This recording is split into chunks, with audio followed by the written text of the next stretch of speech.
ketiga akan membahas tentang asal-usul invertebrata. Tapi sebelum kami membahas topik tersebut, kami akan memperkenalkan diri kami terlebih dahulu. Nama saya Debbie Selvia Daulay sebagai pemateri pertama. Saya Nurlaila Zaini sebagai pemateri kedua. Nama saya Sri Rahayu, saya sebagai pemateri yang ketiga. Nama saya Abdullah Tamimi Ardi sebagai pemateri keempat. Saya Fatia Sarah Husna sebagai pemateri kelima. Di sini saya akan menjelaskan tentang asal-usul invertebrata. Invertebrata adalah kelompok organisme yang paling beraneka ragam loh. Mulai dari ubur-ubur hingga ke moluska, bulu babi, dan arthropoda. Evolusi invertebrata diperkirakan berlangsung tidak lama setelah protozoa terbentuk. Invertebrata mungkin didominasi oleh prokariot berflagel yang berfusi atau endosimbiosis dengan bermacam-macam tipe prokariotik, berklorofil, bermitokondria, dan bersilia. Semua hewan yang tidak memiliki tulang belakang dikelompokkan dalam invertebrata. Hewan invertebrata ada yang tersusun oleh satu sel atau uniseluler, di mana seluruh aktivitas kehidupannya dilakukan oleh sel itu sendiri.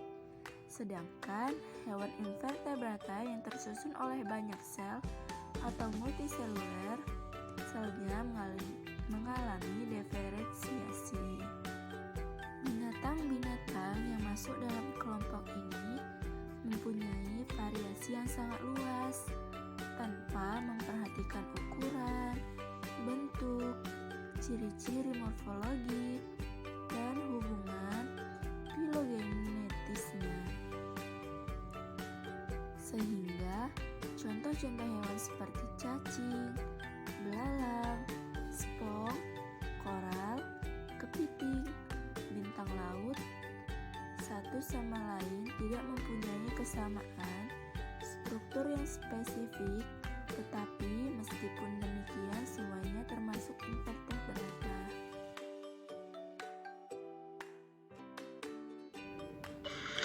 Evolusi invertebrata. Evolusi invertebrata dimulai dari nenek moyang berupa protista yang hidup di laut. Ketika itu, evolusi biologis berlangsung semakin cepat dibandingkan dengan evolusi biologis pertama kali. Protista bercabang 3, dimulai dari filum Porifera, filum Cnidaria, dan filum Platyhelminthes. Platyhelminthes bercabang 3, cabang pertama bercabang 3 lagi menjadi filum Mollusca, filum Annelida, dan filum Arthropoda. Cabang kedua menjadi filum Nematoda, sedangkan cabang ketiga menjadi 2 filum yaitu Echinodermata dan filum Chordata. Materi selanjutnya yaitu kelompok hewan invertebrata dan tahapan evolusinya. Yang pertama itu ada filum Mollusca. Nama filum Mollusca berasal dari bahasa Latin, molus yang berarti lunak. Jadi mollusca dapat diartikan sebagai hewan yang bertubuh lunak. Mollusca termasuk hewan triploblastik. Filum Mollusca memiliki tubuh yang lunak, simetri bilateral, dan tidak berruas-ruas, dan memiliki mantel yang dapat membuat cangkang dari bahan CaCO3 dan kelenjar lendir. Filum Mollusca bersifat kosmopolit, memiliki sistem pencernaan, sistem peredaran darah, sistem ekskresi, sistem saraf, sistem reproduksi, dan sistem otot.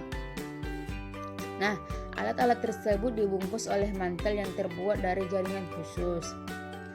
Filum Mollusca dibedakan menjadi 5 kelompok, yaitu pertama kelas Amphineura, yang kedua ada kelas Gastropoda, yang ketiga kelas Felicopoda, yang keempat kelas Sapcopoda, yang terakhir itu ada kelas Cephalopoda.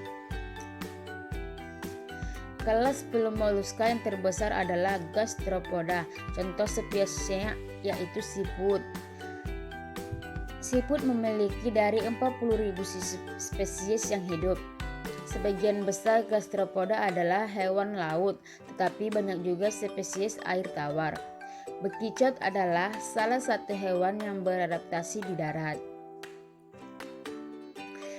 Karakteristik kelas gastropoda yang paling khas adalah suatu proses yang dikenal sebagai torsi atau torsion.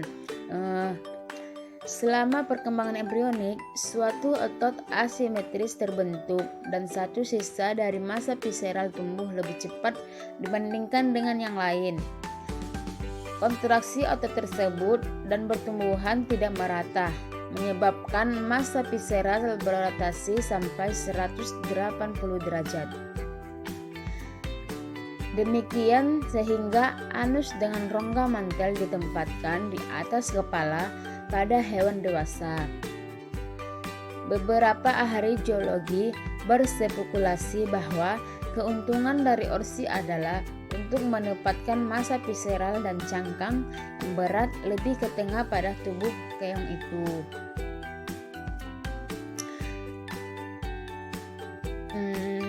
Selanjutnya itu sebagian gastropoda terlindungi dalam cangkang tunggal berbentuk spiral. Tempat hewan itu dapat masuk menarik diri ketika ada ancaman. Nah, tubuh dari filum moluska memiliki 3 bagian utama yaitu kaki berotot.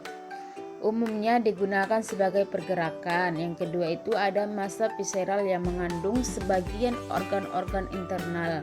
Yang terakhir itu ada mantel, suatu lipatan jaringan yang menutupi massa visceral dan mensekresikan cangkang. Apa itu filum Porifera? Nah, Porifera hidup secara heterotrof. Makanannya adalah bakteri dan plankton. Tubuhnya berpori, habitatnya umumnya di laut.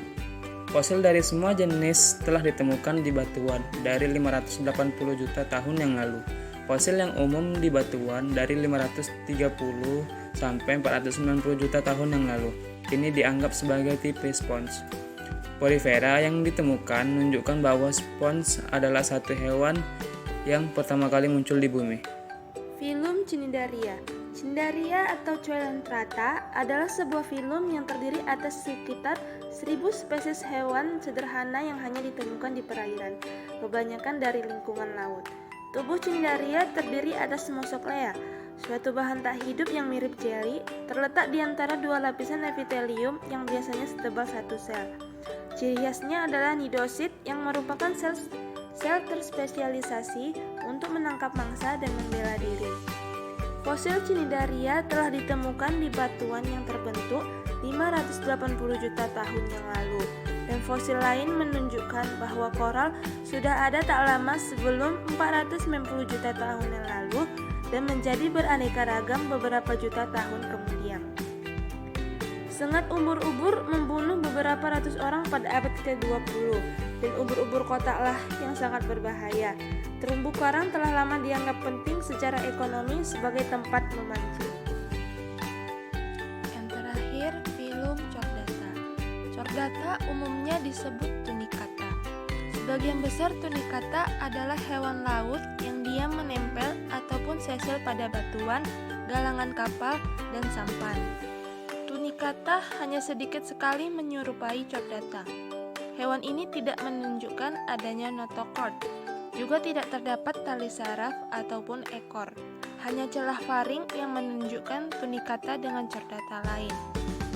Akan tetapi, pada tunicata ini dia memiliki ekor, sehingga ketika larva berekor dimatikan selama perkembangan, maka tunicata yang biasanya berekor menjadi tidak berekor. Baiklah, sekian penjelasan dari kelompok 3. Semoga video ini dapat bermanfaat bagi semua orang, serta dapat memahami dan mempelajari asal-usul invertebrata. Sebelumnya, terima kasih. Wassalamualaikum warahmatullahi wabarakatuh.